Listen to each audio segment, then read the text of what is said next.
ಪೌಲನು ತಿಮೋತಿಯರಿಗೆ ಬರೆದ ಪತ್ರದ ಒಂದೊಂದು ಅಧ್ಯಾಯಗಳನ್ನು ನಾವು ಧ್ಯಾನ ಮಾಡುತ್ತಾ ಬಂದಿದ್ದೇವೆ. ಮೊದಲು 2 ಅಧ್ಯಾಯಗಳನ್ನು ನಾವು ಮುಗಿಸಿದ್ದೇವೆ. 3ನೇ ಅಧ್ಯಾಯಕ್ಕೆ ನಾವು ಬಂದಿದ್ದೇವೆ.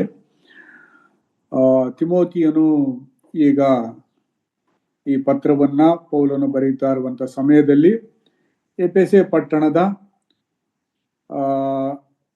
ಸಭೆಯಲ್ಲಿದ್ದುಕೊಂಡು ಅದರ ಉಸ್ತುವಾರಿಯನ್ನ ಆತನು ನೋಡಿಕೊಳ್ಳುತ್ತಾ ಇದ್ದಾನೆ.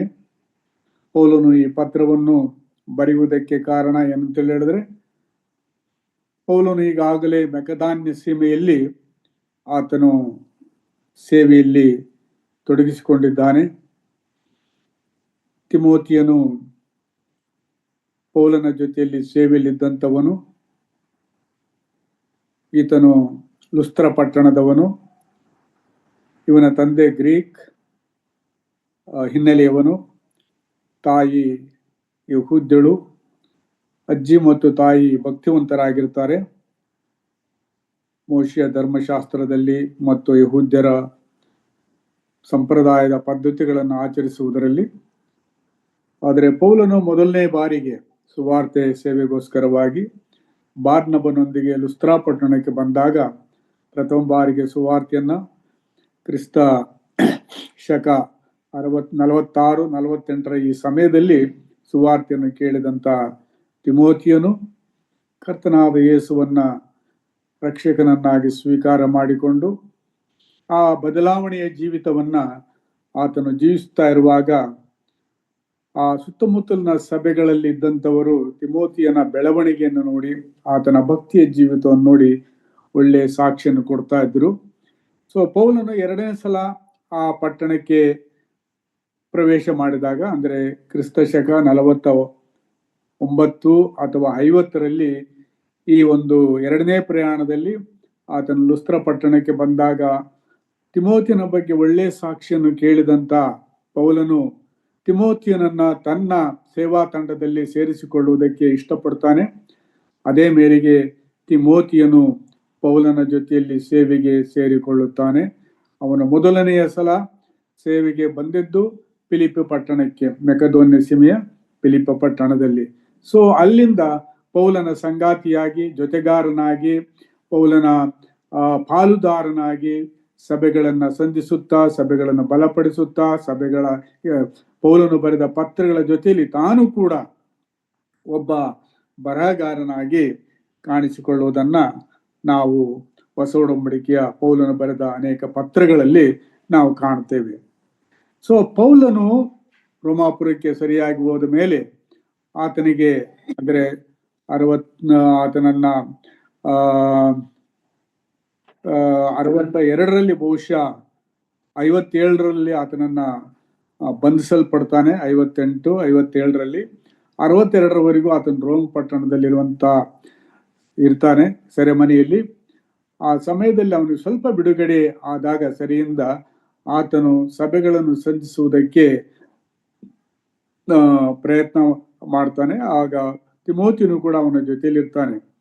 ಆ ಸಂದರ್ಭದಲ್ಲಿ ಪೌಲನು ಎಫೆಸೆ ಪಟ್ಟಣದಲ್ಲಿ ಸಭೆ ಬೆಳೆಯುತ್ತಾ ಇದೆ, ಆದ್ರೆ ಅಲ್ಲಿ ಕೆಲವರು ವ್ಯತ್ಯಾಸ ಬೋಧನೆಯನ್ನು ಮಾಡ್ತಾ ಇದ್ದಾರೆ ಅನ್ನುವಂತ ಸಮಾಚಾರವನ್ನು ಕೇಳಿದಾಗ ಪೌಲನು ತಿಮೋತಿಯನನ್ನ ಅವಸರದಿಂದ ಆ ಪಟ್ಟಣಕ್ಕೆ ಕಳಿಸಿ, ನೀನು ಹೋಗಿ ಆ ಪಟ್ಟಣದಲ್ಲಿ ನಡೀತಾ ಇರುವಂತ ವಿಚಾರಗಳ ಬಗ್ಗೆ, ಏನ್ ನಡೀತಾ ಇದೆ ಆ ಸಂಗತಿಗಳ ಬಗ್ಗೆ ಜನರನ್ನು ಎಚ್ಚರಿಸಿ, ಜನರು ಸ್ವಸ್ಥ ಬೋಧನೆಯಲ್ಲಿ ಬೆಳೆಯಬೇಕು ಎಂಬುದನ್ನ ನೀನು ಅಲ್ಲಿ ದೃಢೀಕರಿಸು ಎಂಬುದಾಗಿ ತಿಮೋತಿಯನನ್ನು ಅವಸರದಿಂದ ಕಳಿಸಿಕೊಡ್ತಾನೆ. ಬಹುಶಃ ತಿಮೋತಿಯನು ಎಫೆಸೆ ಪಟ್ಟಣಕ್ಕೆ ಬಂದಿದ್ದಾದ ಮೇಲೆ ಅಲ್ಲಿ ನಡೀತಿರುವಂತ ವ್ಯವಹಾರಗಳನ್ನ, ಬೋಧನಾ ಸ್ಥಿತಿಯನ್ನ, ಸಭೆ ಬೆಳೀತಿರುವಂತ ರೀತಿಯನ್ನ, ಸಭಾ ಜನರು ವರ್ತಿಸುವುದನ್ನ ಆತನು ಒಂದು ವೇಳೆ ನೋಡಿದಾಗ ಯವನಸ್ಥನು ಮತ್ತು ಆ ಸಭೆಯು ಬೆಳೀತಾ ಇದೆ, ಅನೇಕ ಈತನಿಗಿಂತಲೂ ಬೆಳೆಸಲ್ಪಟ್ಟಂತ ಹಿರಿಯ ನಾಯಕರುಗಳ ಎದುರಿನಲ್ಲಿ ಈತನು ಹೇಗೆ ಕಾರ್ಯನಿರ್ವಹಿಸಬೇಕು ಅನ್ನೋದರ ಬಗ್ಗೆ ಆತನಿಗೆ ಸ್ವಲ್ಪ ಗಲಿಬಿಲಿ ಉಂಟಾದಾಗ ಪೌಲನಿಗೆ ಸಮಾಚಾರವನ್ನು ಮುಟ್ಟಿಸುತ್ತಾನೆ.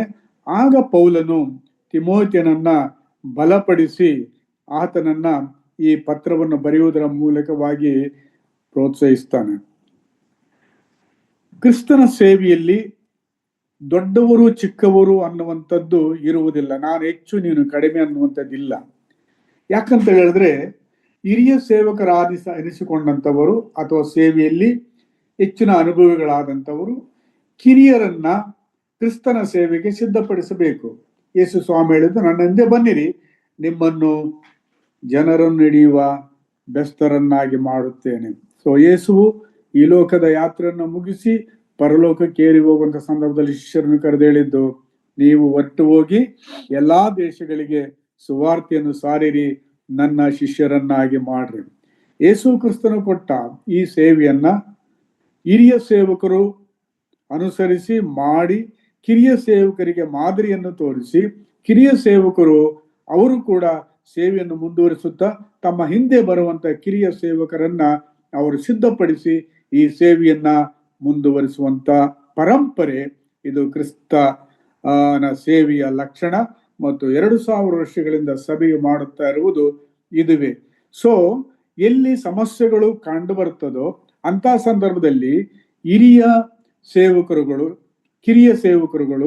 ಸಮಸ್ಯೆಗಳನ್ನು ಎದುರಿಸುವಾಗ ಹಿರಿಯ ಸೇವಕರು ತಮ್ಮ ಅನುಭವದಿಂದ ಅವರನ್ನು ಪ್ರೋತ್ಸಾಹಿಸಿ ಸೇವೆಯಲ್ಲಿ ಅವರನ್ನು ಮುಂದುವರಿಯುವಂತೆ ಸಹಾಯ ಮಾಡುವಂಥದ್ದು ಇದು ಸಭಾ ಚರಿತ್ರೆಯಲ್ಲಿ ನಾವು ಕಂಡು ಬರುತ್ತೇವೆ. ಸೊ ಇಲ್ಲಿ ಪೌಲನು ತಿಮೋತಿಯನು ಸ್ವಲ್ಪ ಗಲಿಬಿಲಿಗೆ ಒಳಗಾದಾಗ ಆತನನ್ನು ಪ್ರೋತ್ಸಾಹಿಸಿ ಬರೆದಂತ ಪತ್ರವೇ ಮೊದಲನೆಯ ತಿಮೋತಿಯನಿಗೆ ಬರೆದ ಪತ್ರ ದಾಖಲಾಗಿದೆ. ಈ ಒಂದು ಹಿನ್ನೆಲೆಯಲ್ಲಿ ನಾವು ಕಲಿತಾ ಬಂದಿದ್ದೇವೆ ಈ ತಿಮೋತಿಯನಿಗೆ ಬರೆದ ಪತ್ರ. ಇದರ 2 ಅಧ್ಯಾಯಗಳನ್ನು ನಾವು ಮುಗಿಸಿದ್ದೇವೆ. ಮೊದಲನೇ ಅಧ್ಯಾಯದಲ್ಲಿ ಪೌಲನು ಹೇಳುವುದೇನಂತ ಹೇಳಿದ್ರೆ, ನೀನು ಧರ್ಮಶಾಸ್ತ್ರದ ಉದ್ದೇಶಕ್ಕನುಸಾರವಾಗಿ ಅದನ್ನ ಬೋಧಿಸಬೇಕು. ಅದರ ಬದಲು ವಿವಾದಕ್ಕಾಸ್ಪದವಾದಂತಹ ಕೊನೆ ಮೊದಲಿಲ್ಲದಂತಹ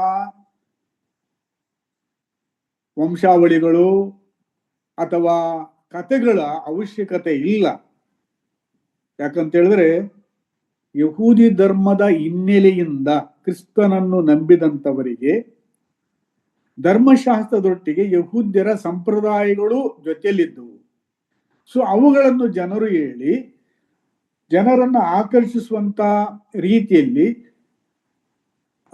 ಪೌಲನು ಈ ಎಫೆಸ ಪಟ್ಟಣವನ್ನು ಪ್ರಾರಂಭ ಮಾಡಿದ 7-8 ವರ್ಷಗಳಲ್ಲಿ ಅದು ತಟಸ್ಥ ಸ್ಥಿತಿಗೆ ಬರುತ್ತಾ ನಿಜವಾದಂತ ವಾಕ್ಯ ಬೋಧನೆಯನ್ನ ಅದು ಕಳೆದುಕೊಂಡಿತ್ತು. ಅದಕ್ಕಾಗಿ ಪೌಲನು ತಿಮೋತಿಯನನ್ನು ಎಚ್ಚರಿಸಿ ಹೇಳ್ತಾ ಇದ್ದಾನೆ, ವಾಕ್ಯ ಬೋಧನೆಯ ಉದ್ದೇಶ ಏನು, ಧರ್ಮಶಾಸ್ತ್ರವನ್ನು ಬೋಧಿಸುವ ಉದ್ದೇಶವೇನು, ಅದು ಮನುಷ್ಯರನ್ನು ನಂಬಿಕೆಗೆ ನಡೆಸಬೇಕು. ಗೊಂದಲಕ್ಕಾಗಲಿ ಅಥವಾ ಸುಳ್ಳು ಬೋಧನೆಗಳಿಗಾಗಲಿ ಅವರನ್ನು ನಡೆಸಬಾರದು, ಅವರ ಬೆಳವಣಿಗೆಗೆ ಅದನ್ನು ನಡೆಸುವಂತದ್ದಾಗಬೇಕು. ಆದ್ರಿಂದ ಅವನು ಧರ್ಮಶಾಸ್ತ್ರದ ಉದ್ದೇಶವನ್ನು 5ನೇ ವಚನದಲ್ಲಿ 1ನೇ ವಚನದಲ್ಲಿ ಹೇಳ್ತಾನೆ. ಧರ್ಮಶಾಸ್ತ್ರದ ಉದ್ದೇಶ ಏನಂತ ಹೇಳಿದ್ರೆ, ವಾಕ್ಯೋಪದೇಶದ ಉದ್ದೇಶ ಕೇಳಿದಂಥವರು ತಮ್ಮ ಮನಸ್ಸುಗಳನ್ನ ಬದಲಾಯಿಸಿಕೊಳ್ಳುತ್ತಾರೆ, ತಮ್ಮ ನಂಬಿಕೆಯಲ್ಲಿ ಬೆಳೆಯುತ್ತಾರೆ, ಪ್ರೀತಿಯಲ್ಲಿ ಬೆಳೆಯುತ್ತಾರೆ. ಯಾವ ಬೋಧನೆಯು ಅಥವಾ ಯಾವುದು ಸ್ಟಡಿ ನಿಮ್ಮನ್ನ ನಂಬಿಕೆಯಲ್ಲಿ ಬೆಳೆಸುವುದಿಲ್ಲವೋ, ನಿಮ್ಮ ಹೃದಯವನ್ನು ಶುದ್ಧೀಕರಿಸುವುದಿಲ್ಲವೋ, ನಿಮ್ಮಲ್ಲಿ ಕ್ರಿಸ್ತನ ಮೇಲಿನ ಪ್ರೀತಿಯನ್ನು ಹೆಚ್ಚಿಸುವುದಿಲ್ಲವೋ ಅಂತ ಬೋಧನೆಯು ಅದು ಕೇವಲ ಹರಟೆಯ ಮಾತಾಗಿರುತ್ತದೆ ವಿನಃ ಅದು ಭಕ್ತಿಯ ಜೀವಿತಕ್ಕೆ ಪ್ರಯೋಜನ ಉಂಟಾಗುವುದಿಲ್ಲ. ಬೇಕಾಗಿರುವಂಥದ್ದು ಭಕ್ತಿಯ ಜೀವಿತಕ್ಕೆ ನಂಬಿಕೆಯನ್ನು ಹೆಚ್ಚಿಸುವಂತಹ ಬೋಧನೆಯಾಗಿರಬೇಕು. ಆದ್ರಿಂದ ಇಲ್ಲಿ ಬೋಧಿಸುವಂತ ಅನೇಕ ಬೋಧಕರು ನಾವಿರುವುದರಿಂದ ನಾವು ತಿಳಿದುಕೊಳ್ಳಬೇಕು, ನಮ್ಮ ಉದ್ದೇಶ ಸತ್ಯವೇದವನ್ನು ಬೋಧಿಸುವಾಗ ಸಭಾ ಜನರ ನಂಬಿಕೆ ಬೆಳೆಯಬೇಕು, ಅವರ ಜೀವಿತಗಳು ಮಾರ್ಪಾಟ ಆಗ್ಬೇಕು. ವಿಶ್ವಾಸಿಗಳಾಗಿರಬಹುದು, ಆದರೆ ಪಾಪದ ಅಧೀನದಲ್ಲಿ ನಾವಿದ್ದೇವೆ. ಶರೀರದ ಆಸೆಗಳು ನಮ್ಮನ್ನ ಈ ಲೋಕಕ್ಕೆ ಎಳಿತಾ ಇರ್ತದೆ.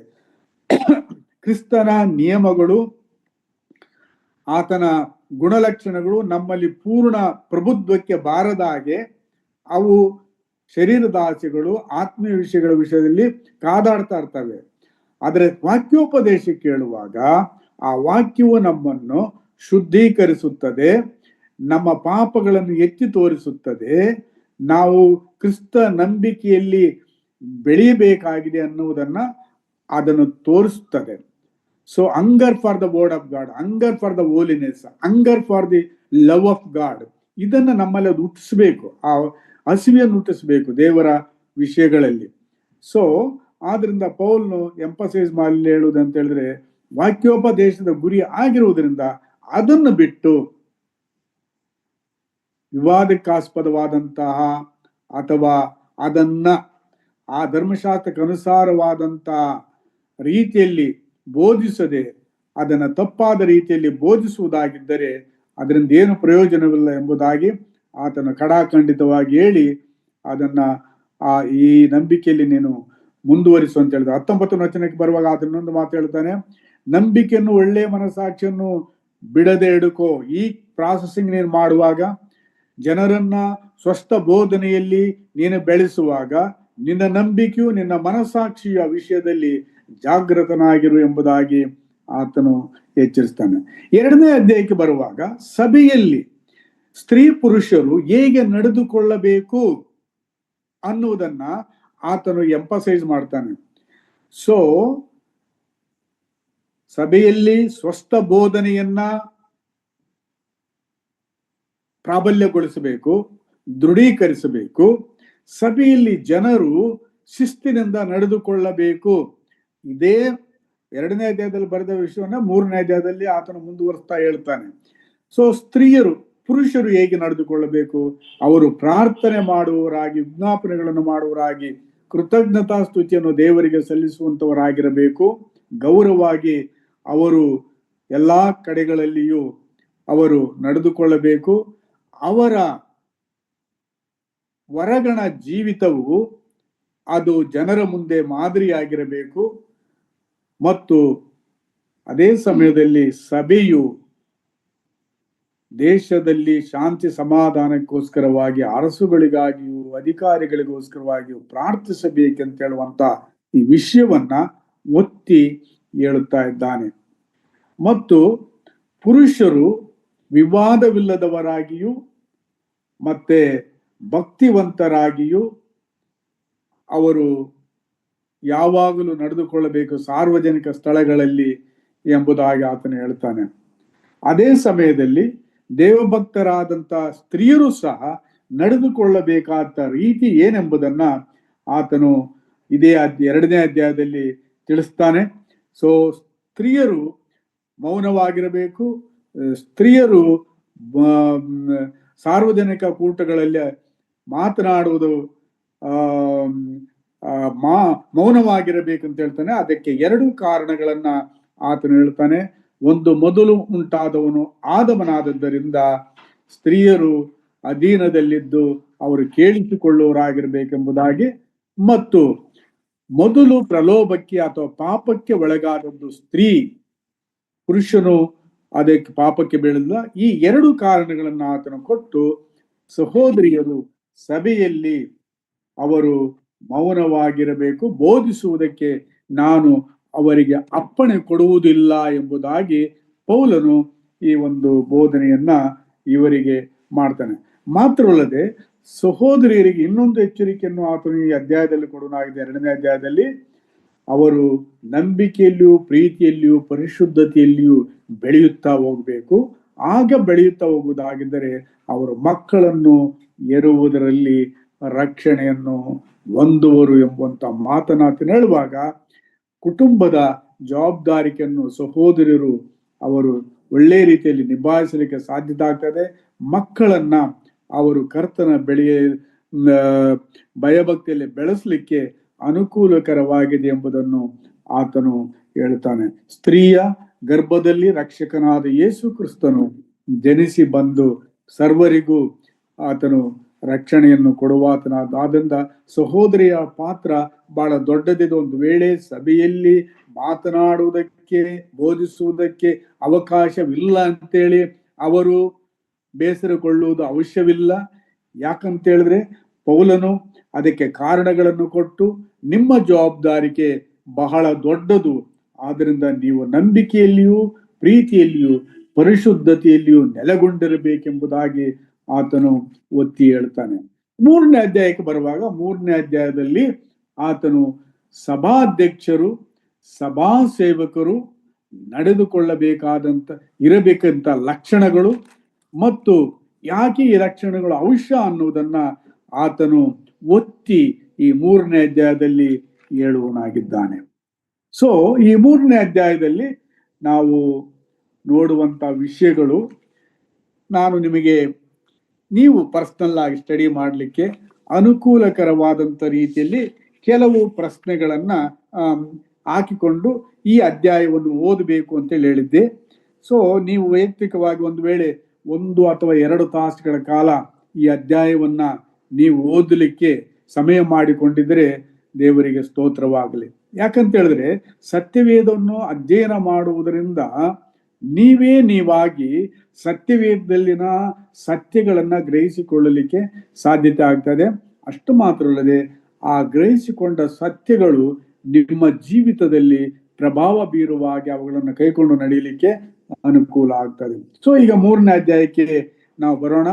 3ನೇ ಅಧ್ಯಾಯದಲ್ಲಿ 16 ವಚನಗಳಿದೆ. ಬಹಳ ಚಿಕ್ಕ ಅಧ್ಯಾಯ. ಈ 16ನೇ ಅಧ್ಯಾಯ 16 ವಚನಗಳಲ್ಲಿ ಆತನು ಮೊದಲು 7 ವಚನಗಳಲ್ಲಿ ಸಭಾ ಅಧ್ಯಕ್ಷರ ಕುರಿತಾದಂತ ವಿಷಯಗಳನ್ನು ತಿಳಿಸ್ತಾನೆ. ಆನಂತರ 8ನೇ ವಚನದಿಂದ 13ನೇ ವಚನದವರೆಗೂ ಆತನು ಸಭಾ ಸೇವಕರು ಮತ್ತು ಸಭಾ ಸೇವಿಕೆಯರ ವಿಷಯದಲ್ಲಿ ಆತನು ಬರೆಯುತ್ತಾನೆ. 14, 15ನೇ ವಚನದಲ್ಲಿ ಆತನು ಏನ್ ಹೇಳ್ತಾನೆ ಅಂತ ಹೇಳಿದ್ರೆ, ಸಭಾ ಸೇವಕರಾಗಲಿ ಸಭಾ ಅಧ್ಯಕ್ಷರುಗಳಾಗಲಿ ಅವರು ದೇವರ ಸಭೆಯಲ್ಲಿ ನಡೆದುಕೊಳ್ಳಬೇಕಾದಂತ ರೀತಿ ಹೇಗಿರಬೇಕಂತೇಳಿ ತಿಮೋಥಿಯನೇ ನೀನು ಎಫೆಸ ಪಟ್ಟಣದಲ್ಲಿರುವಂತ ಜನರಿಗೆ ಬೋಧಿಸು ಎಂಬುದಾಗಿ ಆತನು ಹೇಳ್ತಾನೆ. ಯಾಕಂತ ಹೇಳಿದ್ರೆ ಆ ಸಭೆಯು ಎಷ್ಟು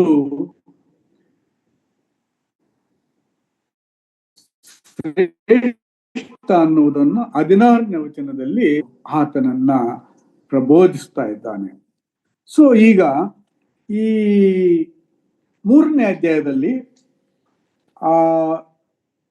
ನಾನು ನಿಮಗೆ ಒಂದು ಎಕ್ಸರ್ಸೈಸ್ ಹೇಳಿದ್ದೆ. ಇದರಲ್ಲಿ ಪದೇ ಪದೇ ಬಳಕೆಯಾಗಿರುವಂತ ಪದ ಯಾವುದು ಅಂತ ಹೇಳಿ ಬಹುಶಃ ನೀವು ಇದರಲ್ಲಿ ವರ್ಕೌಟ್ ಮಾಡಿರ್ಬೋದು. ನಾನು ಮಾಡುವಾಗ ನನಗೆ 2 ಪದಗಳು ಸಿಕ್ಕಿದವು, ಬೇರೆಯವರಿಗೆ ಬೇರೆಯವರು ಸಿಕ್ಕಿದ್ರೆ ನೀವು ಹೇಳ್ಬೋದು. ಮೊದಲನೆಯ ಪದ ಮನೆ. ಮನೆ ಅನ್ನುವಂಥ ಪದ 4ನೇ ವಚನದಲ್ಲಿ, 5ನೇ ವಚನದಲ್ಲಿ, 12ನೇ ವಚನದಲ್ಲಿ ಮತ್ತು 15ನೇ ವಚನದಲ್ಲಿ ಬಳಕೆಯಾಗಿದೆ. ಮನೆ, ಹೌಸ್. ಮತ್ತು ಸಭೆ ಅನ್ನುವುದು ಕೂಡ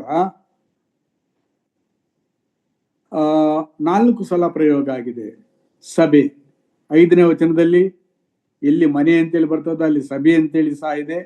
6ನೇ ವಚನದಲ್ಲಿ ಮತ್ತು 15ನೇ ವಚನದಲ್ಲಿ ಸಿಮಿಲರ್ ಆಗಿ ಮನೆ ಅಂತ ಹೇಳುವಂತ ಪದ ಹೇಗೆ ಉಪಯೋಗಿಸಲ್ಪಟ್ಟಿದೆಯೋ ಸಭೆ ಅನ್ನುವಂತ ಪದವು ಸಹ ಉಪಯೋಗಿಸಲ್ಪಟ್ಟಿದೆ. ಆದ್ರಿಂದ ನಾನು ಅಂದುಕೊಳ್ತಾ ಇದ್ದೆ, ಮನೆಯಲ್ಲಿ ನಾವು ಹೇಗೆ ನಡೆದುಕೊಳ್ತೀವಿ ಅದೇ ಮನೆಯಲ್ಲಿ ನಡೆದುಕೊಳ್ಳುವಂತ ನಾವುಗಳು ಸಭೆಗೆ ಬರ್ತೀವಿ.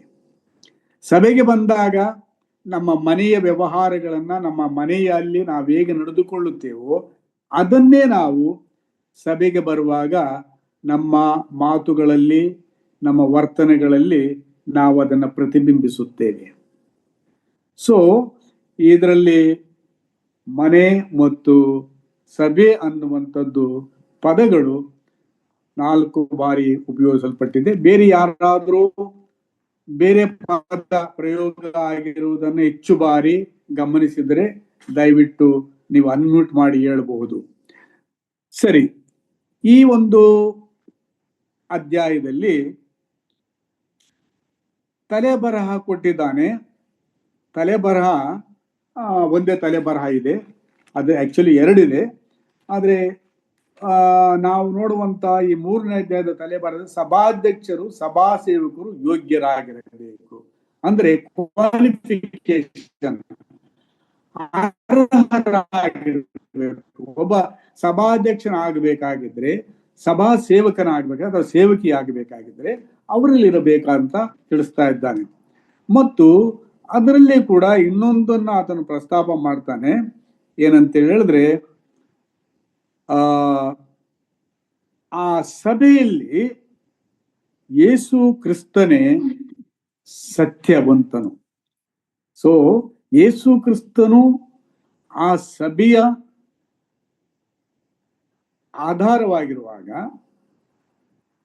ಆ ಸಭೆಯಲ್ಲಿ ಸೇವೆ ಮಾಡುವಂತಹ ಅಧ್ಯಕ್ಷರುಗಳು ಮತ್ತು ಸೇವಕರುಗಳು ಅವರು ಯೋಗ್ಯರಾಗಿ ಇರಬೇಕೆಂಬುದನ್ನ ಇಲ್ಲಿ ಪೌಲನು ತಿಮೋಥಿಯನಿಗೆ ತಿಳಿಸ್ತಾ ಇದ್ದಾನೆ. ಸೊ ಈಗ ಈ ಅಧ್ಯಾಯದ ಮುಖ್ಯ ವಚನವನ್ನ ನಾನು 15ನೇ ವಚನವನ್ನಾಗಿ ತೆಗೆದುಕೊಂಡಿದ್ದೆ. ಈ ಅಧ್ಯಾಯದಲ್ಲಿ ನನಗೆ ಕಂಡು ಬಂದಂತ ಮುಖ್ಯ ವಚನ 15ನೇ ವಚನ. ದೇವರ ಮನೆಯಲ್ಲಿ, ಅಂದರೆ ಜೀವ ಸ್ವರೂಪನಾದ ದೇವರ ಮನೆಯಲ್ಲಿ ನಡೆಕೊಳ್ಳಬೇಕಾದ ರೀತಿ ತಿಮೋಥಿಯನೇ ನಿನಗೆ ಗೊತ್ತಾಗಬೇಕೆಂದು ಈ ಸಂಗತಿಗಳನ್ನು ಬರೆದಿದ್ದೇನೆ. ಸೊ ದೇವರ ಮನೆಯಲ್ಲಿ, ಸಭೆಯಲ್ಲಿ ಒಬ್ಬ ಸಭಾಧ್ಯಕ್ಷನು, ಸಭಾ ಸೇವಕನು ನಡೆಕೊಳ್ಳಬೇಕಾದಂತ ರೀತಿಯನ್ನ ತಿಳಿದಿರಬೇಕು ಎಂಬುದಾಗಿ ತಿಮೋಥಿಯನಿಗೆ ಪೌಲನು ಎಚ್ಚರಿಸುತ್ತಾನೆ.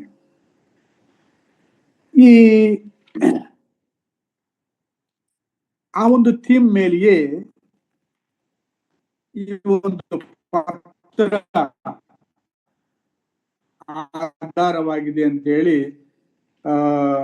ನಾವು ಈ ಅಧ್ಯಾಯದ ಪೂರ್ವ ವಿಮರ್ಶೆ ಮಾಡುವಾಗ, ಪ್ರಿವ್ಯೂ ಮಾಡುವಾಗ, ಇಲ್ಲಿಗೆ 4ನೇ ವಾರದಲ್ಲಿ, 4 ವಾರಗಳ ಹಿಂದೆ ನಾವು ಅದನ್ನು ಆಲೋಚಿಸಿದ್ವು. ಈ ಅಧ್ಯಾಯದ, ಈ ಪತ್ರದ ಮುಖ್ಯವಾದಂತ ಸಾರಾಂಶ ಅಂತ ಹೇಳಿದ್ರೆ, ದೇವರ ಮನೆಯಲ್ಲಿ, ಜೀವ ಸ್ವರೂಪನಾದ ದೇವರ ಮನೆಯಲ್ಲಿ ಸ್ತ್ರೀ ಪುರುಷರು, ಮಕ್ಕಳು, ದೊಡ್ಡವರು, ಹಿರಿಯರು ಮತ್ತು ಸೇವಕರುಗಳು ನಡ್ಕೊಳ್ಳಬೇಕಾದಂತ ರೀತಿ, ಅದರ ಕುರಿತಾಗಿ ನಾವು ಎಚ್ಚರಿಕೆಯಿಂದಿರಬೇಕು ಮತ್ತು ನಡ್ಕೊಳ್ಳಬೇಕಾದ ರೀತಿ ಯಾವುದೆಂಬುದನ್ನ ನಾವು ಕಲಿತುಕೊಳ್ಳಬೇಕಂತೇಳಿ ಪೌಲನು ಅಪೇಕ್ಷಿಸಿ ಈ ಪತ್ರವನ್ನ ಬರೆದಿದ್ದಾನೆ. ಈಗ 1ನೇ ವಚನಕ್ಕೆ ಬನ್ರಿ. ಸಭಾಧ್ಯಕ್ಷನ ಉದ್ಯೋಗವನ್ನು ಪಡೆಕೊಳ್ಳಬೇಕೆಂದಿರುವನು ಒಳ್ಳೆಯ ಕೆಲಸವನ್ನು ಅಪೇಕ್ಷಿಸುವುದಾಗಿದ್ದಾನೆಂಬ ಮಾತು ನಂಬತಕ್ಕದ್ದಾಗಿದೆ. ಒಂದು ವೇಳೆ ಈ ಪದ ಪ್ರಯೋಗವನ್ನು ನೋಡುವುದಾಗಿದ್ದರೆ, ಸಭಾಧ್ಯಕ್ಷನ ಉದ್ಯೋಗ ಒಳ್ಳೆಯದು, ಅದನ್ನು ನಂಬತಕ್ಕ ಮಾತಾಗಿದೆ ಅನ್ನುವಂತ ಈ ಒಂದು ಹೇಳಿಕೆಯನ್ನು ನೋಡುವಾಗ, ಬಹುಶಃ ಪೌಲನ ಕಾಲದಲ್ಲಿ ಈಗಾಗಲೇ ಸಭೆಯ ಒಂದು ನಡೆಕೊಳ್ಳಬೇಕಾದಂತ ರೀತಿಯ ಒಂದು ಕಟ್ಟಳೆಗಳನ್ನ ಅಪೊಸ್ತಲರು ನೇಮಿಸಿದ್ರು ಅಂತೇಳಿ ಕಾಣ್ತದೆ.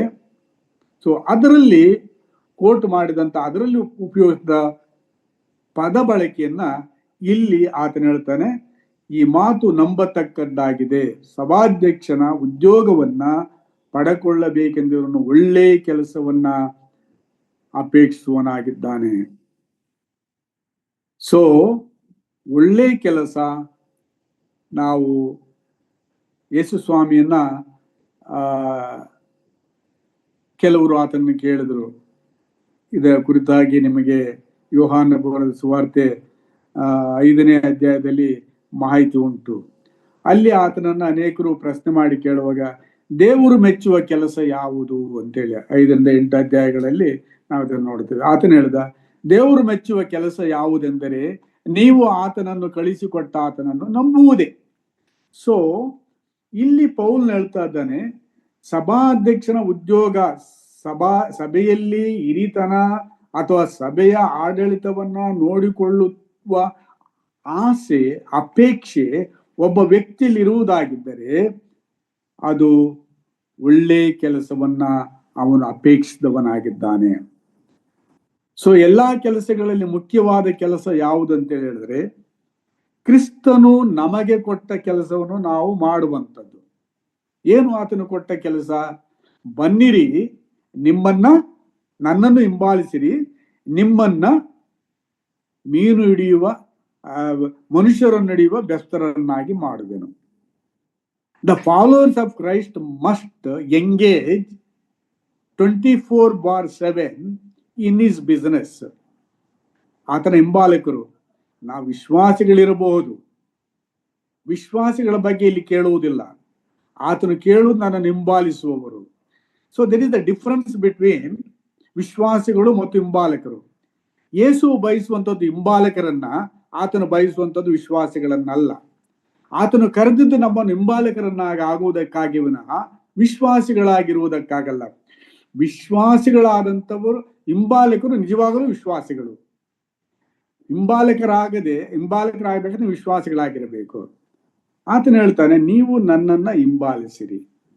ಸೊ ಹಿಂಬಾಲಿಸುವಂಥವರು ಆತನು ಏನು ಮಾಡಿದನೋ ಅದನ್ನೇ ಮಾಡುವುದಕ್ಕೆ ಬದ್ಧರಾಗಿದ್ದಾರೆ. ಆತನು ಏನು ಹೇಳುತ್ತಾನೋ ಅದನ್ನು ಮಾಡುವುದಕ್ಕೆ ಬದ್ಧರಾಗಿದ್ದಾರೆ. ಆತನು ಹೇಳಿರುವುದು ಏನು? ಆತನ ಹಿಂಬಾಲಕರಿಗೆ, ಆತನ ಶಿಷ್ಯರಿಗೆ ಆತನು ಹೇಳಿದ್ದೇನು? ಹೋಗಿರಿ, ಲೋಕದ ಎಲ್ಲಾ ಕಡೆಗೆ ಸುವಾರ್ತೆಯನ್ನು ಸಾರಿರಿ, ನಂಬಿದಂಥವರಿಗೆ ತಂದೆ ಮಗ ಪರಿಶುದ್ಧಾತ್ಮ ಹೆಸರಿನಲ್ಲಿ ದೀಕ್ಷಾ ಸ್ನಾನ ಮಾಡಿಸಿರಿ, ನಾನು ನಿಮಗೆ ಬೋಧಿಸಿದ್ದನ್ನೆಲ್ಲ ಕಾಪಾಡಿಕೊಳ್ಳುವುದಕ್ಕೆ ಅವರಿಗೆ ಉಪದೇಶ ಮಾಡ್ರಿ. ನೋಡ್ರಿ, ಯುಗದ ಸಮಾಪ್ತಿಯವರೆಗೂ ಎಲ್ಲಾ ದಿನಗಳ ನಿಮ್ಮ ಸಂಗಡ ಇರುತ್ತೇನೆ. ಎಲ್ಲಾ ಅಧಿಕಾರವು ಭೂಮಿಯಲ್ಲಿಯೂ ಪರಲೋಕದಲ್ಲಿಯೂ ಭೂಲೋಕದಲ್ಲಿಯೂ ನನಗೆ ಕೊಡಲ್ಪಟ್ಟಿದೆ. ಸೊ ನಾನು ನಿಮಗೆ ಅಧಿಕಾರ ಕೊಡ್ತೀನಿ, ನಾನು ನಿಮಗೆ ಆಜ್ಞಾಪಿಸ್ತೀನಿ, ನೀವು ಹೊರಟು ಹೋಗಿ ನನ್ನ ಸಾಕ್ಷಿಗಳಾಗಿದೆ. A follower of Jesus Christ is the witness for the Jesus Christ. ಆದ್ರಿಂದ ನನ್ನ ಪ್ರಿಯ ಸಹೋದರಿಯರೇ, ಇಲ್ಲಿ ನಾವು ನೆರೆದು ಬಂದಿರುವಂತ 18 ಜನರಲ್ಲಿ ನಾವು ಹಾಕೊಳ್ಳಬೇಕಂತ ಪ್ರಶ್ನೆ, am I the follower of Jesus Christ? ನಾನು ಆತನ ಹಿಂಬಾಲಕನಾಗಿದ್ದೇನೆ. ಒಂದು ವೇಳೆ ನಾನು ಆತನ ಹಿಂಬಾಲಕನಾಗಿದ್ದರೆ ಆತನ ನನಗೆ ಹೇಳುವುದೇನಂತ ಹೇಳಿದ್ರೆ, ನನ್ನ ಹಿಂದೆ ಬಾ, ಫಾಲೋ ಮೀ. ಆ ಫಾಲೋವರ್ಸ್ ಇರುವಂತ ಕಂಡೀಷನ್ಸ್ ಅನ್ನ ಲೂಕನ ಬರೆಸುವಂತ 14ನೇ ಅಧ್ಯಾಯ 25ನೇ ವಚನದಿಂದ ನೀವು ಓದಿದರೆ, ಅಲ್ಲಿ ಆತನು ಹಿಂಬಾಲಕರಿಗೆ ಆತನು ಕೆಲವು ಕಂಡೀಷನ್ ಕೊಟ್ಟಿದ್ದಾನೆ. ನನ್ನ ಹಿಂದೆ ಬರುವುದು ತನ್ನ ನಿರಾಕರಿಸಿಕೊಳ್ಳಬೇಕು, ತಂದೆ ತಾಯಿ ಅಣ್ಣ ತಮ್ಮ ಅಕ್ಕ ತಂಗಿ ಆಸ್ತಿ ಪಾಸ್ತಿ ಎಲ್ಲವನ್ನ ನಿರಾಕರಿಸಬೇಕು. ತನ್ನನ್ನು ಸಹ ನಿರಾಕರಿಸಿದ್ರೆ ಅವನು ನನ್ನ ಶಿಷ್ಯನಾಗಿರಲಾರನು. ತನ್ನ ಶಿಲುಬೆಯನ್ನು ಹೊತ್ತುಕೊಂಡು ದಿನಾಲು ನನ್ನ ಹಿಂದೆ ಬರಬೇಕು. ಸೊ ಇದು ಕಂಡೀಷನ್ಸ್ ಫಾಲೋವರ್ಸ್ಗೆ. ಆದ್ರಿಂದ ಇಲ್ಲಿ ನೆರೆದಿರುವಂತ ನಮ್ಮನ್ನು ನಾವು ಪರೀಕ್ಷೆ ಪಡಿಸ್ಕೊಳ್ಳೋಣ. ನಾನು ಕ್ರೈಸ್ತ ವಿಶ್ವಾಸಿಯಾಗಿ ಎಷ್ಟು ವರ್ಷಗಳಾಗಿದೆ, ಅಥವಾ ನಾನು ಕ್ರೈಸ್ತ ಸೇವಕನೆನಿಸಿಕೊಂಡು ಎಷ್ಟು ವರ್ಷಗಳಾಗಿದೆ, ನಾನು ನಿಜವಾಗಲೂ ಆತನನ್ನು ಹಿಂಬಾಲಿಸ್ತಾ ಇದ್ದೇನಾ? ಸೊ ಹಿಂಬಾಲಿಸುವಂತ ನಾವಾಗಿದ್ದರೆ ಪೌಲನಲ್ಲಿ ಹೇಳ್ತಾನೆ, ಸಭಾಧ್ಯಕ್ಷರು ಕೆಲಸವನ್ನ, ಸಭೆಯನ್ನು ಕಾಯುವಂತ ಕೆಲಸಗಳನ್ನು ಮಾಡುವಂತ ಈ ಹಿಂಬಾಲಕರು ಅವರು ಒಳ್ಳೆ ಕಾರ್ಯವನ್ನು ಕೆಲಸವನ್ನು ಬಯಸಿದಂಥವರು ಆಗಿದ್ದಾರೆ ಎಂದು ನಂಬತಕ್ಕದ್ದು ಆಗಿದೆ. ಸೊ ಆಮೇಲೆ ಸಭಾಧ್ಯಕ್ಷನಲ್ಲಿ ಸಭಾ ಹಿರಿಯರು ಅಥವಾ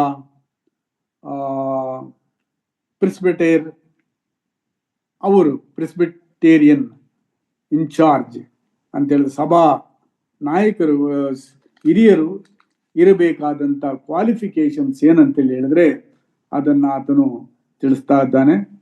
ಸೊ ಫಸ್ಟ್ ಆಫ್ ಆಲ್ ನಿರ್ದೋಷಿಗಳಾಗಿರ್ಬೇಕು, ದೋಷಾರೋಪಣೆ ಇಲ್ಲದವರು. ಸಾಮಾನ್ಯ ಜನರಿಂದ ಅವರನ್ನು ನೋಡಿದ ತಕ್ಷಣ ಇವರಿಂಥವರು ಅಂತೇಳಿ ಜನರು ಹೇಳುವಂಥದ್ದಕ್ಕೆ ಆಸ್ಪದ ಇಲ್ಲದವರು ಆಗಿರಬೇಕು. ಆಮೇಲೆ ಉಳಿದು ಸಂಗತಿಗಳನ್ನೆಲ್ಲ ನಾವು ನೋಡುವಾಗ, ಮುಂದಕ್ಕೆ ನಾವು ಹೋಗುವಾಗ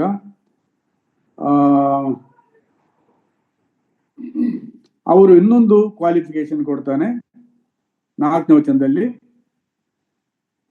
ಪೂರ್ಣ ಗೌರವದಿಂದ ತನ್ನ ಮಕ್ಕಳನ್ನು ಅಧೀನದಲ್ಲಿಟ್ಟುಕೊಂಡು ಸ್ವಂತ ಮನೆಯವರನ್ನು ಚೆನ್ನಾಗಿ ಆಳುವನಾಗಿರಬೇಕು. ಸ್ವಂತ ಮನೆಯವರನ್ನು ಆಳುವುದಕ್ಕೆ ತಿಳಿಯದವನು ದೇವರ ಸಭೆಯನ್ನು ಹೇಗೆ ಪರಾಂಬರಿಸಾನು. ಉಳಿದ ಕ್ವಾಲಿಫಿಕೇಶನ್ಸ್ ಎಲ್ಲ ದೋಷಾರೋಪಣೆ ಇಲ್ಲದವನು ಅಂತ ಹೇಳೋದ್ರಲ್ಲೇ ಇವೆಲ್ಲ ಹೇಳಲ್ಪಟ್ಟಂತ 2 ಮತ್ತು 3ನೇ ವಚನಗಳಲ್ಲಿರೋದು ಸೇರ್ತದೆ. ಆದ್ರೆ 4ನೇ ವಚನದಲ್ಲಿ ನೋಡುವಾಗ ಮನೆಯನ್ನು ಚೆನ್ನಾಗಿ ನೋಡಿಕೊಳ್ಳುವನು ಆಗಿರಬೇಕು ಅವನು ಎಂಬುದನ್ನ ಪ್ರಸ್ತಾಪ ಮಾಡ್ತಾನೆ. ಅದಕ್ಕೆ ಆತನು ಕೊಡುವಂತಹ ಒಂದು ಅಂತ ಹೇಳಿದ್ರೆ, ಮನೆಯನ್ನು ಸರಿಯಾಗಿ ನಾವು ಆಳದಿದ್ದರೆ, ಮನೆಯವರನ್ನು ಸರಿಯಾಗಿ ಸಂರಕ್ಷಿಸದಿದ್ದರೆ, ಮನೆಯಲ್ಲಿ ಸರಿಯಾದ ಜವಾಬ್ದಾರಿಗಳನ್ನು ನಾವು ತಗೊಳ್ಳದಿದ್ದರೆ ನಾವು ಸಭೆಯನ್ನು ಹೇಗೆ ನಡೆಸಿಕೊಂಡು ಹೋಗ್ಲಿಕ್ಕೆ ಆಗ್ತದೆ. ಸೊ ಆದ್ರಿಂದ ಸಭಾ ಸೇವಕರುಗಳು, ಸಭಾ ಅಧ್ಯಕ್ಷರುಗಳು ಇದನ್ನ ಒಂದು ಏನಂತ ಹೇಳ್ಬೋದು, ಇದು ಪ್ರತಿ ದಿವಸವೂ ತಾವು ಪಾಲಿಸಬೇಕಾದಂತ ಅಥವಾ ನೋಡಿಕೊಳ್ಳಬೇಕಾದಂತ ಈ ಹೇಳಿಕೆಗಳನ್ನ ಆಗಿಂದಾಗೆ ನಾವು ನಮ್ಮ ಗಮನಕ್ಕೆ ತಂದುಕೊಂಡು ಇವುಗಳನ್ನ ನಾವು ಸ್ವಪರೀಕ್ಷೆ ಮಾಡಿಕೊಳ್ಳುವಂತ ಮುಂದುವರಿಯುವಂಥದ್ದುಗೋಸ್ಕರವಾಗಿ ಆತನು ಹೇಳ್ತಾ ಇದ್ದಾನೆ, ಸ್ವಂತ ಮನೆಯವರನ್ನು ಆಳುವುದಕ್ಕೆ ಸರಿಯಾಗಿ ಆಳದಿದ್ದರೆ ಅವನು ದೇವರ ಸಭೆಯನ್ನು ಹೇಗೆ ಪರಾಂಬರಿಸನೆಂಬುದಾಗಿ.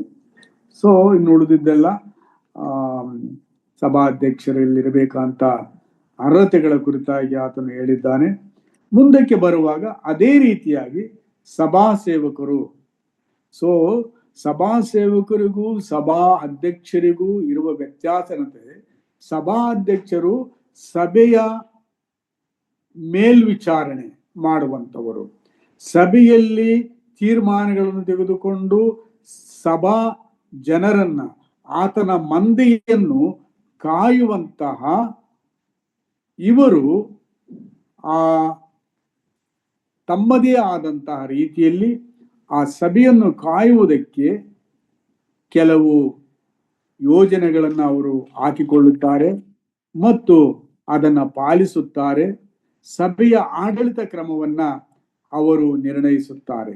ಸೊ ಸಭಾ ಅಧ್ಯಕ್ಷರು ಅವರು ಕ್ರಿಸ್ತನ ಪರವಾಗಿ ಸಭೆಯನ್ನು ಕಾಯುವಂತವರು ಆಗಿರುತ್ತಾರೆ.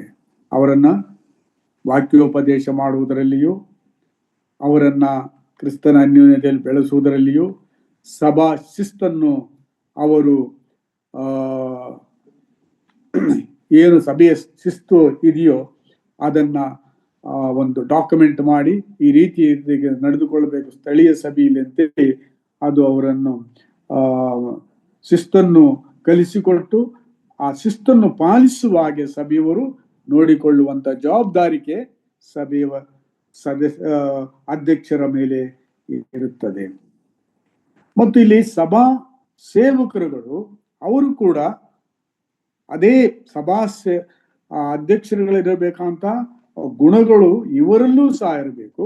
ಆದರೆ ಇವರದು ಸಭಾ ಅಧ್ಯಕ್ಷರು ಸಭೆಯನ್ನ ಆತ್ಮೀಯ ರೀತಿಯಲ್ಲಿ ಬೆಳೆಸುವುದಕ್ಕೆ ಬೋಧನೆ ಮಾಡಿ ಅವರನ್ನ ಸರಿಯಾದ ರೀತಿಯಲ್ಲಿ ನಡೆಸುವಂತಹದಕ್ಕೂ, ಅವರನ್ನ ಭಕ್ತಿಯ ಜೀವಿತದಲ್ಲಿ ನಡೆಸುವುದಕ್ಕೂ ಅವರು ತೊಡಗಿಸಿಕೊಂಡಿರುವಾಗ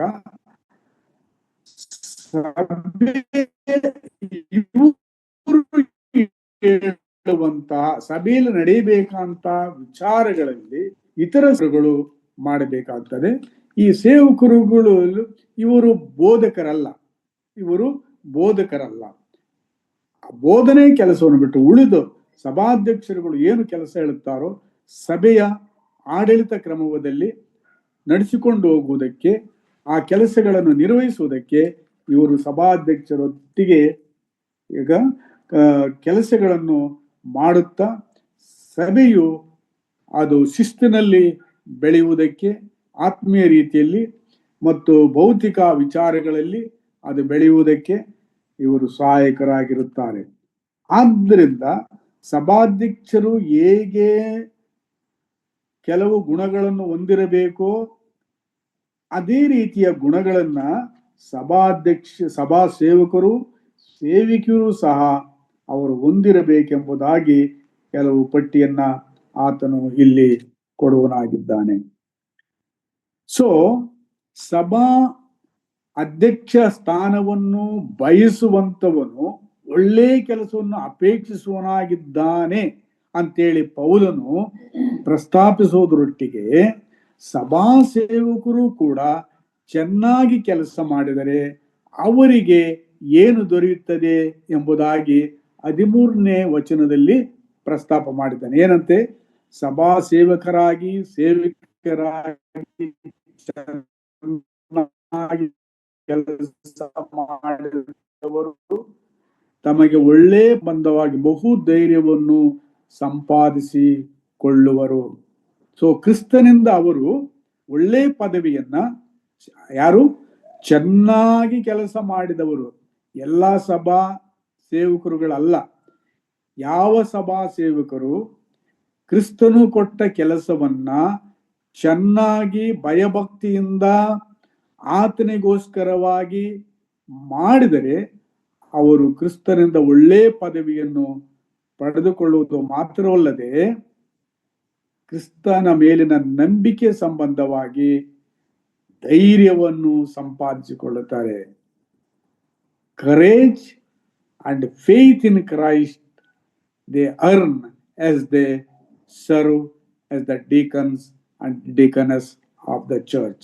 ಸಭೆಯ ಸೇವಕರು ಸೇವಿಕೆಯರಾಗಿ ಒಳ್ಳೆಯ ರೀತಿಯಲ್ಲಿ ಅವರು ಸೇವೆ ಮಾಡಿದರೆ ಅವರಿಗೆ ಕ್ರಿಸ್ತನ ಮೇಲೆ ನಂಬಿಕೆಯಲ್ಲಿಯೂ ಮತ್ತು ಧೈರ್ಯದಲ್ಲಿಯೂ ಅವರು ಅಭಿವೃದ್ಧಿ ಹೊಂದುತ್ತಾರೆ ಎಂಬುದಾಗಿ ಪೌಲನು ಹೇಳುತ್ತಾನೆ. ಸೊ ಸಭಾಧ್ಯಕ್ಷರು ಸಭಾ ಸೇವಕರು ಜೊತೆಯಾಗಿ ಈ ಸಭಾ ಕಾರ್ಯಗಳನ್ನು ಮಾಡುವಾಗ ಆತನು 14-15ನೇ ವಚನದಲ್ಲಿ ನಮ್ಮ ಈ ಕಾರ್ಯಗಳನ್ನ ನಾವು ಜಾಗರೂಕತೆಯಿಂದ ಭಯಭಕ್ತಿಯಿಂದ ಮಾಡಬೇಕು. ಯಾಕೆಂದರೆ ಸಭೆ ಸಾಧಾರಣವಲ್ಲ. ಮನೆಯು ಹೇಗೆ,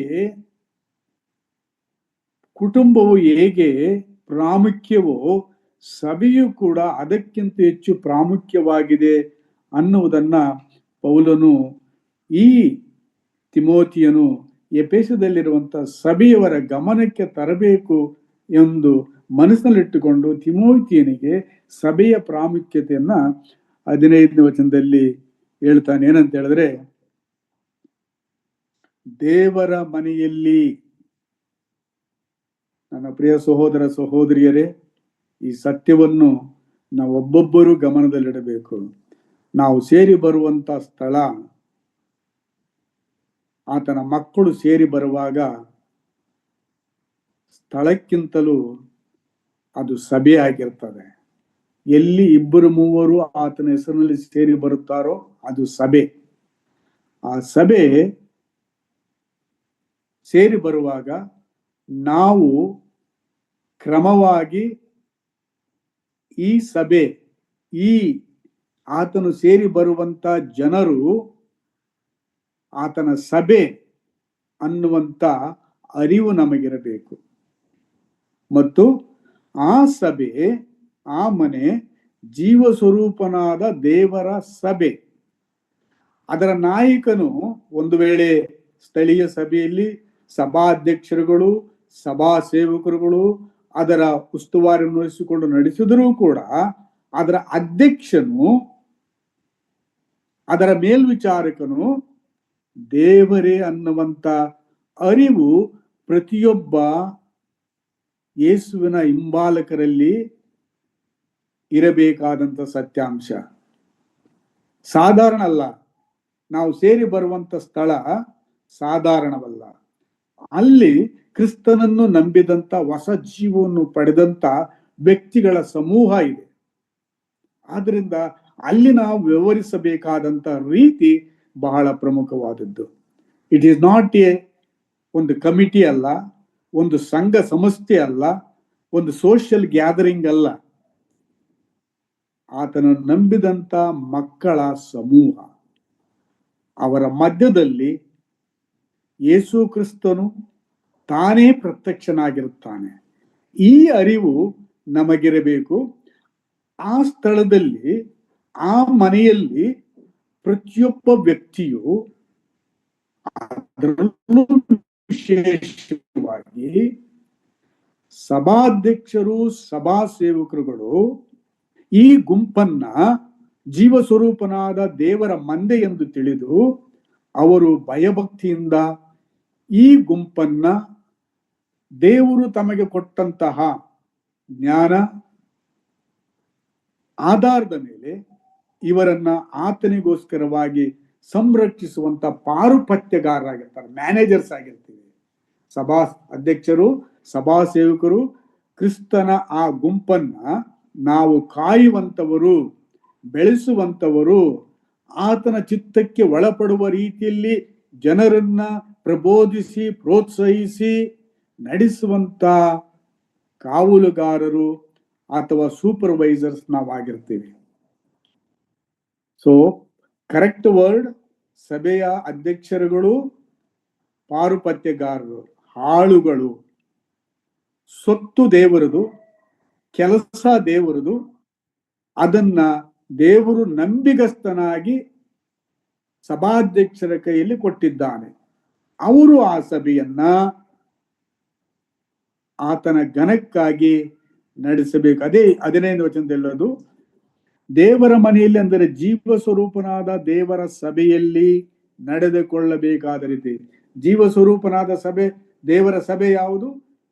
ಸಭೆ ಕ್ರಿಸ್ತನ ದೇಹದಲ್ಲಿ ಅಂಗಗಳಾದಂತಹ ವಿಶ್ವಾಸಿಗಳು.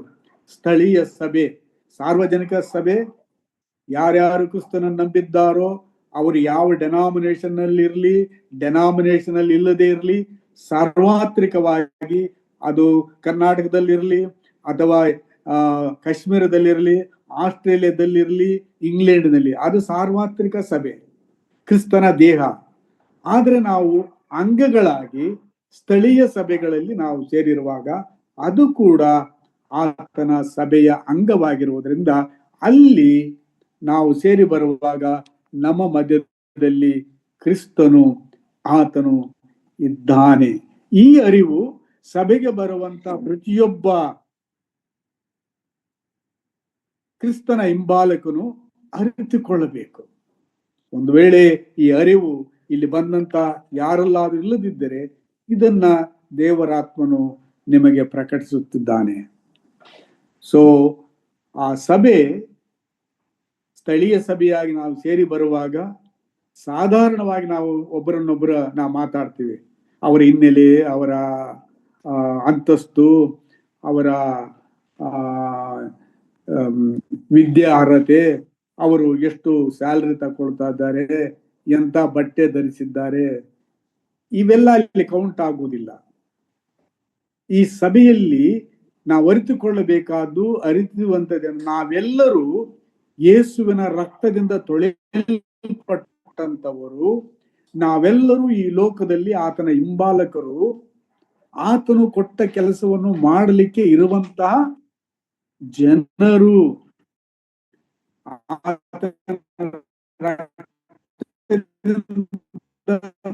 ತೊಳೆಯಲ್ಪಟ್ಟಂತವರು ಅನ್ನಿಸಬೇಕಂತ ಕರ್ತವ್ಯ ಸಭಾ ಅಧ್ಯಕ್ಷರದು ಮತ್ತು ಸಭಾ ಸೇವಕರದು.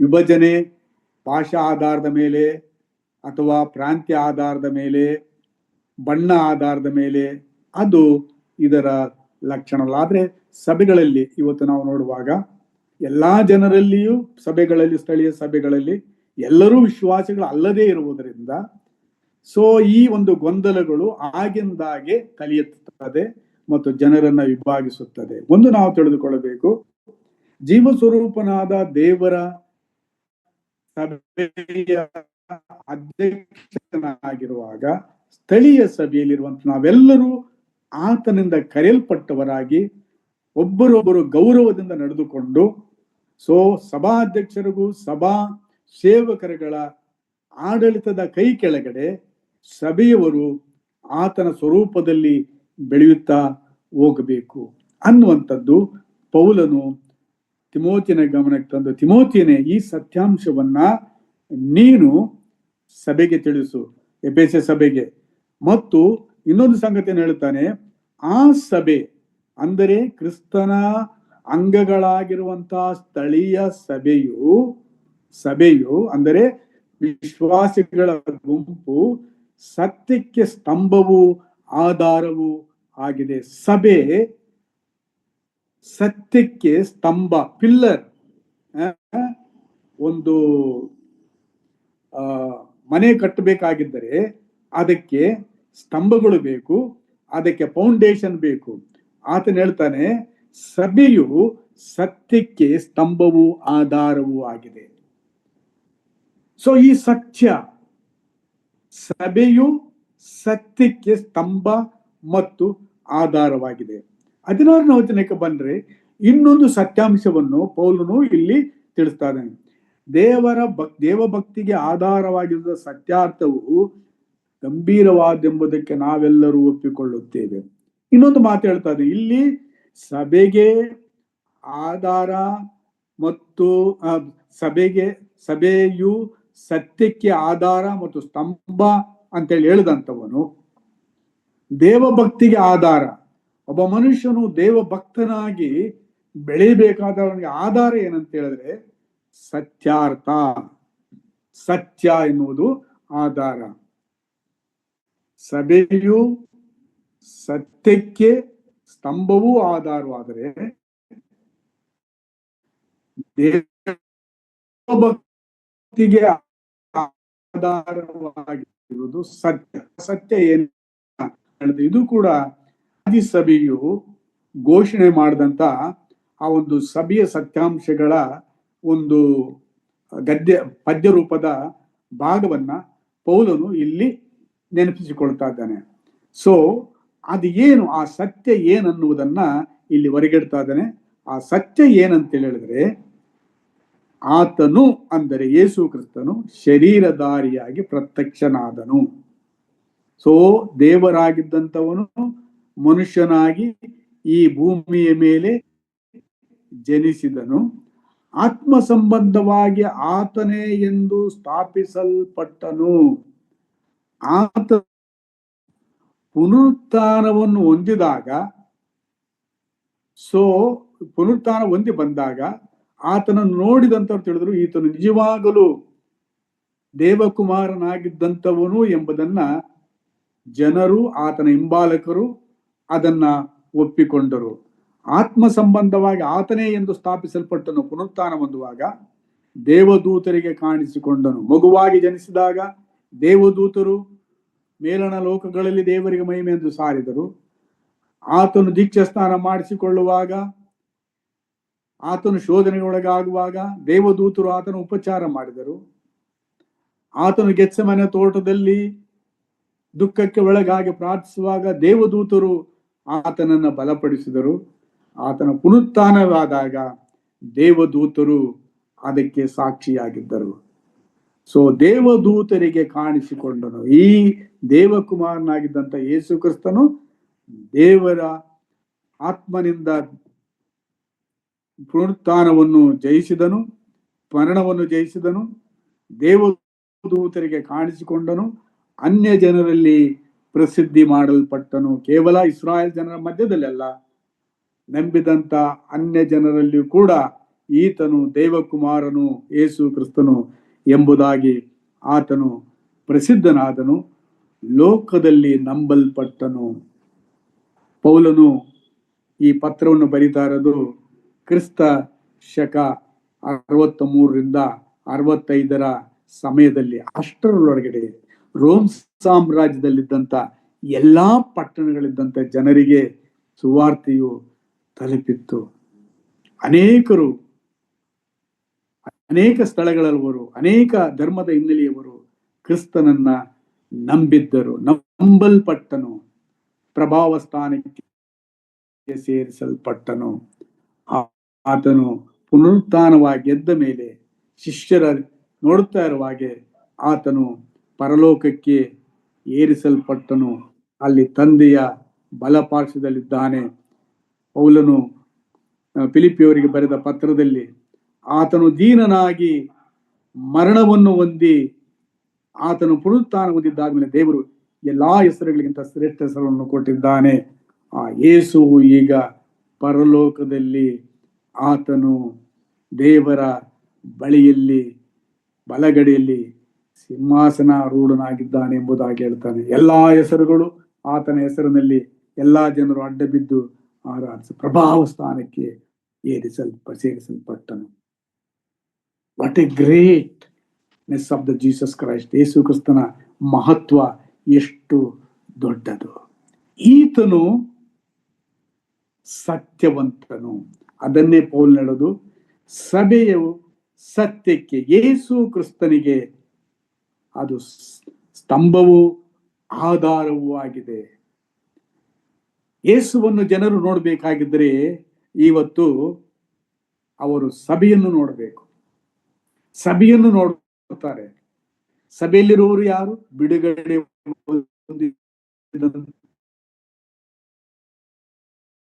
ಜನರು. ಸಭೆಯಲ್ಲಿ ಆತನು ಅಧ್ಯಕ್ಷನಾಗಿರುವಾಗ ಆ ಅಧ್ಯಕ್ಷನ ಕೈ ಕೆಳಗಡೆ ಇರುವಂತಹ ಸಭಾಧ್ಯಕ್ಷರು, ಸಭಾ ಸೇವಕರುಗಳು, ಸಭೆಯವರು ಎಷ್ಟೋ ಭಯಭಕ್ತಿಯಿಂದ, ಶಿಸ್ತಿನಿಂದ ನಾವು ನಡೆದುಕೊಳ್ಳಬೇಕಂತೇಳಿ ಪೌಲನು ಎಫೆಸ ಪಟ್ಟಣದಲ್ಲಿ ಕೆಲವು ಬೋಧಕರ ಮೂಲಕವಾಗಿ ಗಲಿಬಿಲಿಯನ್ನುಂಟು ಮಾಡಿದಂತ ಸಭೆಗೆ ಈ ಒಂದು ಮಾತುಗಳನ್ನ ಆತನು ಬರೆಯುತ್ತಿದ್ದಾನೆ. ಸೊ ಆದ್ದರಿಂದ ನಾನು ನೆನಪಿಗೆ ತಂದುಕೊಳ್ಳೋಣ, ಪೌಲನು ಸಭೆಯ ಮಹತ್ವವನ್ನ ಆತನು ತಿಳಿಸುತ್ತಾ, ಸಭೆಯಲ್ಲಿರುವಂತಹ ಸಭಾಧ್ಯಕ್ಷರುಗಳು ಆತನ ಮಂದಿಯನ್ನು ಕಾಯುವಂತವರಾದ್ದರಿಂದ ಶಿಸ್ತಿನಲ್ಲಿ, ದೇವ ಭಕ್ತಿಯಲ್ಲಿ, ದೇವರ ವಾಕ್ಯದಲ್ಲಿ ಪೋಷಿಸಬೇಕು ಮಂದಿಯನ್ನ. ಮತ್ತು ಸಭಾ ಸೇವಕರುಗಳು ಅವರು ಸಭೆಯ ಕಾರ್ಯಕ್ರಮಗಳನ್ನ, ಸಭೆಯ ಸೇವೆಗಳನ್ನ ಸಭಾಧ್ಯಕ್ಷರ ಅವರ ನೇತೃತ್ವದಲ್ಲಿ ಭಯಭಕ್ತಿಯಿಂದ ನಡೆಸಿಕೊಂಡು ಹೋಗಬೇಕು. ಯಾಕೆಂದರೆ ಸಭೆ ಸತ್ಯಕ್ಕೆ ಮತ್ತು ಸಭೆಯು ಸತ್ಯಕ್ಕೆ ಸ್ತಂಭವೂ ಆಧಾರವೂ ಆಗಿದೆ. ಎಂಥ ಒಂದು ಶ್ರೇಷ್ಠವಾದಂಥ ಸ್ಥಾನ ಆತನ ಹಿಂಬಾಲಕರಿಗೆ, ಸಭಾಧ್ಯಕ್ಷರುಗಳಿಗೆ, ಸಭಾ ಸೇವಕರಿಗೆ ಆತನು ಕೊಟ್ಟಿದ್ದಾನೆ. ಆದ್ರಿಂದ ನನ್ನ ಪ್ರಿಯ ಸಹೋದರ ಸಹೋದರಿ, ನಾವು ಸೇರಿ ಬರುವಾಗ ಸಾಧಾರಣವೆಂದು ನೆನೆಸಬೇಡ. ಸಾಧಾರಣ ನಾವು ಜಗಳ ಮಾಡ್ತೀವಿ, ಹೊಟ್ಟೆ ಪಡ್ತೀವಿ, ವಿಭಜನೆ. ಯೇಸುವಿನ ಹಿಂಬಾಲಕರಿಗೆ ಅದು ನಾಲಾಯಕ್, ಅದು ನಮಗೆ ಒಳ್ಳೆಯದಲ್ಲ. ಅವರು ಯಾರೇ ಆಗಿರಲಿ, ಕ್ರಿಸ್ತನನ್ನು ಹಿಂಬಾಲಿಸಿ ಸೇವೆ ಮಾಡುತ್ತಿರುವುದಾಗಿದ್ದರೆ ನಾವು ಗೌರವದಿಂದ, ಘನತೆಯಿಂದ ನಾವು ನಡೆದುಕೊಳ್ಳಬೇಕು. ಯಾಕೆಂತ ಹೇಳಿದ್ರೆ ಕ್ರಿಸ್ತನು ತಾನೇ ಆ ಸ್ಥಳದಲ್ಲಿ ಅಧ್ಯಕ್ಷನಾಗಿ ಇದ್ದಾನೆ. ಆತನು ಸತ್ಯಕ್ಕೆ ಆಧಾರವು ಸ್ತಂಭವೂ ಆದಂತ ಸಭೆಯಲ್ಲಿ ಆತನು ಇದ್ದಾನೆ. ಆದರೆ ನಾವು ನಡೆದುಕೊಳ್ಳಬೇಕಾದ ರೀತಿಯನ್ನ ನಾವು ತಿಳಿದುಕೊಳ್ಳಬೇಕು ಎಂಬುದಾಗಿ ಪೌಲನು ತಿಮೋಥಿಯನನ್ನ ಎಚ್ಚರಿಸಿ ಬರೆದಂತ ಈ ಮಾತುಗಳು ಸರ್ವ ಕಾಲಕ್ಕೂ ಸರ್ವ ಸ್ಥಳಗಳಲ್ಲಿರುವಂತಹ ಸಭೆಗಳಿಗೂ ಅನ್ವಯವಾಗುತ್ತದೆ. ಈ ವಾಕ್ಯದ ಬೆಳಕಿನಲ್ಲಿ ನಮ್ಮನ್ನು ನಾವು ಪರಿಶೀಲಿಸಿಕೊಂಡು ನಮ್ಮ ನಡತೆಗಳನ್ನ, ನಮ್ಮ ಕೆಲಸಗಳನ್ನ ನಾವು ವಿಮರ್ಶಿಸಿಕೊಂಡು, ಎಲ್ಲಿ ಒಂದು ವೇಳೆ ದೇವರಾತ್ಮನು ನಮ್ಮಲ್ಲಿ ಮಾತನಾಡ್ತಾ ಇದ್ದಾನೋ ಅದನ್ನ ನಾವು ಒಪ್ಪಿಕೊಂಡು ಬಲಹೀನತೆಯನ್ನ ಆತನ ಬಳಿಗೆ ಬರೋಣ. ನಮ್ಮ ಪಾಪಗಳನ್ನು ಒಪ್ಪಿಕೊಂಡು ಅರಿಕೆ ಮಾಡಿದರೆ ಆತನ ನಂಬಿಗಸ್ತನೂ ನೀತಿವಂತನೂ ಆಗಿರುವುದರಿಂದ ನಮ್ಮ ಸಕಲ ಅನೀತಿಯಿಂದ ಬಿಡಿಸಿ ನಮ್ಮನ್ನು ಶುದ್ಧೀಕರಿಸುತ್ತಾನೆ. ತನ್ನಲ್ಲಿ ಸೇರಿಸಿಕೊಂಡು ನಾವು ಆತನ ಹಿಂಬಾಲಕರಾಗಿ ಆಗುವಂತೆ ಆತನು ಕೃಪೆ ಮಾಡುತ್ತಾನೆ. ಆತನ ನಾಮಕ್ಕೆ ಸ್ತೋತ್ರವಾಗಲಿ. 3ನೇ ಅಧ್ಯಾಯ 15ನೇ ವಚನವನ್ನ ಆಲೋಚನೆ ಮಾಡ್ರಿ. ವೈಯಕ್ತಿಕವಾದಂತ ಅನ್ವಯ ಅಂತ ಹೇಳಿ ತಿಳಿದುಕೊಂಡು ದೇವರ ಸಭೆಯಲ್ಲಿ ನಡೆದುಕೊಳ್ಳಬೇಕಾದ ರೀತಿಯನ್ನು ನೀನು ತಿಳಿದುಕೊಳ್ಳಬೇಕೆಂದು ಈ ಪತ್ರವನ್ನು ನಿನಗೆ ಬರೆದಿದ್ದೇನೆ. ಈ ಪತ್ರವನ್ನ ನಮಗೆ ಬೋಧಿಸುವುದರಲ್ಲಿ ದೇವರ ಉದ್ದೇಶ ಅಂತ ಹೇಳಿದ್ರೆ, ದೇವರ ಮನೆಯಲ್ಲಿ ಅಂದ್ರೆ ಆತನ ಸಭೆಯಲ್ಲಿ ನಾವು ಹೇಗೆ ನಡೆದುಕೊಳ್ಳಬೇಕೆಂಬುದನ್ನು ಕಲಿತುಕೊಳ್ಳಬೇಕೆನ್ನುವಂಥದ್ದು ನಮ್ಮ ಸ್ವಾಮಿ ಉದ್ದೇಶವಾಗಿದೆ. ನಾವೊಬ್ಬೊಬ್ಬರು ಪ್ರಾರ್ಥನಾ ಪೂರ್ವಕವಾಗಿ ಈ ಸತ್ಯಗಳನ್ನು ಗ್ರಹಿಸಿಕೊಳ್ಳುವಂತೆ ದೇವರ ಆತ್ಮನು ಸಹಾಯ ಮಾಡಲಿ.